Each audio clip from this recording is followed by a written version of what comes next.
Bienvenue à toi dans ce nouvel épisode de Simplifie, le podcast qui est là pour t'aider à simplifier ta vie. Aujourd'hui, j'ai envie qu'on parle d'une saison toute spéciale, chère à mon cœur, la saison de l'automne.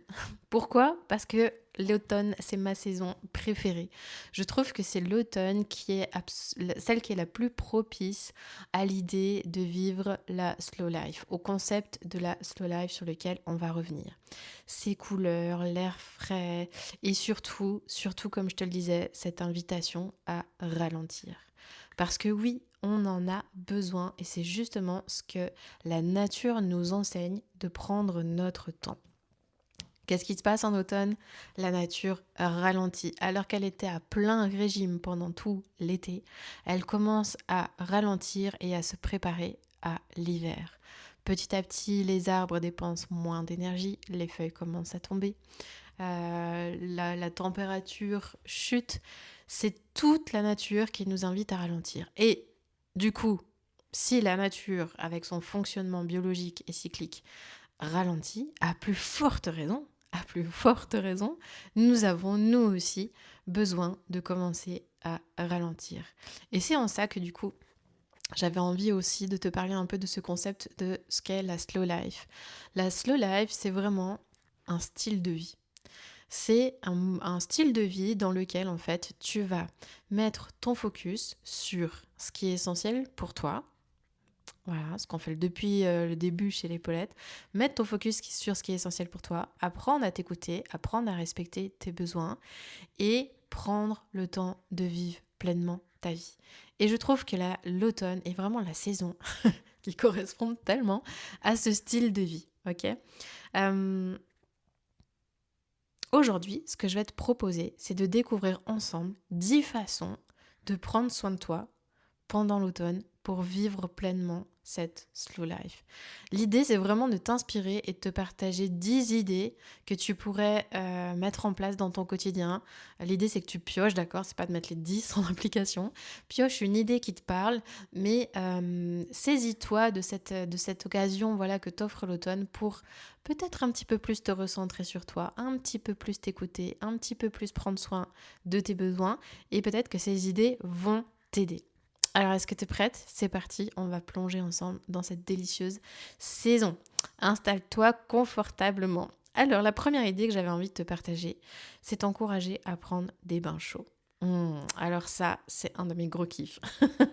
Imagine un bain chaud avec quelques gouttes d'huile essentielle, tu vois, d'eucalyptus, et tu te laisses envelopper. C'est juste un moment pour toi, loin des bruits du monde. Rien que de l'apaisement, une petite bougie éventuellement, une ambiance tamisée dans ta salle de bain, toi toute seule, au calme. Fais de la place à tes pensées, fais de la place en fait à ce qui est là, à ce qui se présente devant toi et juste savoure le moment. C'est juste trop, trop bon. La deuxième idée que je peux te partager, c'est de chouchouter ta peau. Pourquoi ? Parce qu'avec la fraîcheur qui revient, ta peau, elle a besoin d'attention. Et moi, ce que j'adore faire à cette saison-là, c'est m'acheter une petite crème spéciale avec laquelle je vais prendre soin de moi, avoir un petit rituel, un petit masque, un petit gommage qui font toute la différence pour bien te sentir dans ta peau. C'est tellement agréable. Et souvent, avec ce quotidien qui va si vite, on en oublie en fait. On en oublie de prendre soin de notre peau. Et à chaque fois que j'ai l'occasion de pouvoir me mettre un peu de crème, prendre soin de moi, mettre mes petits produits qui sont aussi slow cosmétique, et ça fait tellement de bien. Voilà, c'est quelque chose qui me fait du bien tout simplement. Troisième idée, pourquoi pas te faire une petite cure. Une cure de compléments, de vitamines naturelles, de fer, tu vois, d'aller regarder un petit peu, est-ce qu'il n'y a pas des endroits où ta fatigue s'installe un petit peu, où tu manques d'énergie en ce moment. Est-ce que c'est de la vitamine dont tu as besoin, un peu de la vitamine D. Je t'invite, si tu ne sais pas le cas, à te faire une cure de vitamine D pendant tout l'hiver qui va t'aider en fait à faire en sorte que ton système immunitaire il fonctionne, qui fonctionne au mieux et t'aider à traverser cette période de l'hiver malgré le manque de soleil, que tu puisses trouver des tisanes aussi aux plantes qui vont te faire du bien, des tisanes avec des plantes, du gingembre, du citron chaud, c'est absolument délicieux, ça fait du bien, c'est des gestes tout simples mais en fait ils boostent ton énergie et puis ces boissons-là aussi chaudes, ça vient te réchauffer de l'intérieur, c'est trop agréable. Mais moi, je t'encourage, c'est ce que j'ai mis en place là depuis quelques semaines de mon côté. Je fais une petite cure de vitamines et de compléments. Ça me fait beaucoup de bien, je le sens, et ça me permet de traverser cette période de l'automne avec plus d'énergie. Une autre idée, quatrième idée, c'est de préparer des soupes. Ça y est, on déclare la saison des soupes ouvertes. En automne, rien de plus réconfortant qu'une bonne soupe maison. Voilà, avec pourquoi pas des épices, ça fait du bien et c'est aussi une belle manière de ralentir, de savourer chaque cuillerée. C'est tellement agréable un bon bol de soupe chaud entre les mains. Cinquième idée, un moment lecture sous un plaid. Ah, que c'est bon, que c'est kiffant. Tu prends un bon livre, un plaid tout doux et tu t'accordes un moment hors du temps. Parce que la slow life, c'est ça aussi, c'est te donner le droit de prendre une pause sans penser à ce que tu dois faire après. Oh my god, c'est tellement bon et il est prouvé aujourd'hui que la lecture aide à réduire le stress de façon significative. 6 minutes de lecture et ton taux de cortisol chute. Expérimente le truc, tu vas voir comment c'est délicieux. Ensuite, sixième idée, je t'encourage à prendre du temps sans écran pour toi. Le soir, pourquoi ne pas t'écrire une petite ambiance cosy, loin des écrans? Ça apaise le mental, ça aide à mieux dormir et ça fait du bien de reconnecter avec soi, tu vois, loin du monde digital. Il se trouve que quand tu utilises tes écrans le soir ou même quand tu utilises tes écrans le matin, en fait, tu vas consommer de l'énergie pour poser ta concentration dessus, pour être réceptif à la stimulation, tu vas être très stimulé et du coup tu vas dépenser de l'énergie. Donc si tu sens que tu es fatigué, arrête les écrans le soir, arrête les écrans le matin et déjà tu vas voir, tu vas gagner en énergie. Pourquoi pas coucher ton téléphone ailleurs. Tu sais que moi depuis plusieurs années je ne dors plus avec mon téléphone, je le couche dans mon bureau ou dans une autre pièce de la maison. Et je fais de la place à la lecture le soir et je m'endors tellement mieux. Et du coup, ça s'est connecté avec la prochaine idée, la septième, c'est d'améliorer ton sommeil. Le sommeil, c'est la base, ok? En te couchant plus tôt, en suivant le rythme de l'automne, tu te donnes les moyens d'accueillir chaque jour avec plus d'énergie. Sois à l'écoute de ton sommeil quand tu sens que le sommeil est là. Écoute-le, éteins la lumière, laisse-toi partir. Et puis, prends soin de tes nuits avec au moins 8 heures de sommeil par nuit. C'est absolument nécessaire. Huitième idée. Va marcher dans la nature. Oh là là, les balades en forêt, mais c'est un vrai remède naturel. Moi, il suffit que je sois au milieu des arbres, que je regarde les couleurs d'automne, je respire l'air frais et je suis présente dans le moment. J'oublie tout. Ça me fait un bien fou. Et depuis que j'habite notamment à la campagne, je vois énormément l'impact de la nature sur moi. Je me sens beaucoup moins stressée au quotidien. Alors je t'invite dès que tu as l'occasion à pouvoir aller prendre du temps pour te balader seule, en famille, dans la forêt. Avant-dernière idée, pourquoi pas te mettre à écrire. C'est une période, je trouve, l'automne qui est propice aussi à ça, à se mettre une petite lumière, une petite bougie tôt le matin ou avant de te coucher et de prendre un petit moment juste pour écrire dans un carnet ce que tu as besoin de déposer tout simplement. Écrire tes pensées, écrire ce qui est là, ce qui te préoccupe en ce moment, déposer ce que tu as besoin. Pourquoi pas aussi tenir un petit journal de gratitude en exprimant 2 ou 3 choses pour lesquelles tu es reconnaissante. C'est tout simple, mais ça change ton état d'esprit et ça aide à accueillir l'automne avec plus de sérénité.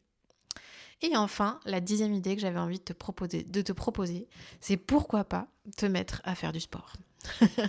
Et est-ce que c'est contraire à l'idée de la slow life? Absolument pas, au contraire. Plus en fait tu vas être dans le fait de prendre soin de toi, de ralentir, te recentrer sur toi, plus en fait, quelque part, tu vas aussi avoir de l'énergie à dépenser.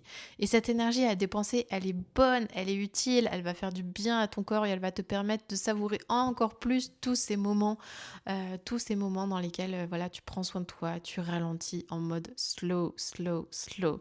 Je t'invite à trouver une activité physique dans laquelle tu te dépenses, ok?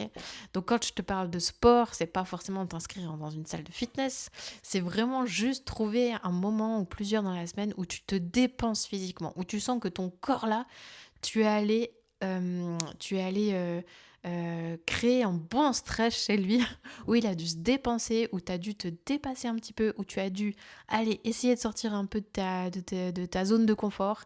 Tu verras combien le bienfait derrière pour ton corps, pour ton énergie, pour ton mental, il est puissant. J'expérimente ça depuis maintenant 4 ou 5 mois, voilà, où j'ai découvert une activité physique que je ne connaissais pas, qui est le CrossFit. Je ne connaissais absolument pas ça il y a 5 mois de ça et aujourd'hui, je kiffe. Je surkiffe. J'aime énormément ce moment de dépassement de soi où tu vas chercher à l'intérieur de toi tes ressources, où tu te dépenses et le bien-être qui s'ensuit derrière, ça te rend totalement addict. Tu n'as qu'une envie, c'est de revenir. Voilà. Prends soin de toi. Prendre soin de toi, c'est aussi en fait permettre à ton corps de libérer l'énergie dont il a besoin et de libérer de l'énergie physique, de libérer le stress, de décharger tout ce qui est lourd pour lui et de pouvoir vraiment décharger, te libérer, souffler et pouvoir te reposer pleinement derrière. Ok ? Pour finir, écoute, j'aimerais t'encourager vraiment à prendre soin de toi.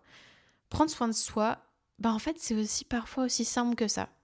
Et si je t'ai partagé toutes ces idées, c'est parce que cette semaine, tu vois, quand j'ai eu plusieurs séances de coaching, et puis aujourd'hui, on a des filles qui démarrent en fait notre parcours de coaching qui s'appelle Simplifie. Et puis parmi elles, en fait, il y en a certaines qui ont envie de prendre soin d'elles, mais qui ne savent plus comment faire. Et quand on leur dit prends soin de toi, prends du temps pour toi, la première réponse qui vient, c'est oui, mais d'accord, mais je fais quoi en fait ? Parce que moi, je sais plus ce qui me fait du bien. Si tu sais plus, prends une idée et passe à l'action. Tu le sais, ça par contre, je te le répète sans cesse, si tu veux que ta vie elle change, passe à l'action. Ça veut pas dire que tu dois être dans le forcing, ça veut pas dire que tu dois faire des choses difficiles. Ça veut juste dire qu'un petit pas après l'autre, les choses elles peuvent changer. Et les petits pas, ils peuvent être très doux, ils peuvent être très slow. Ok ? Donc vraiment, je t'invite à essayer. Choisis-en une, deux ou même toutes ces petites idées, tu vois, et offre-toi ce moment et tu verras parfois, c'est dans la douceur et la lenteur qu'on trouve le plus de force. Je te laisse avec ça. C'est dans la douceur et la lenteur qu'on trouve parfois le plus de force. Allez, prends soin de toi et je te dis à tout bientôt. Ciao, ciao.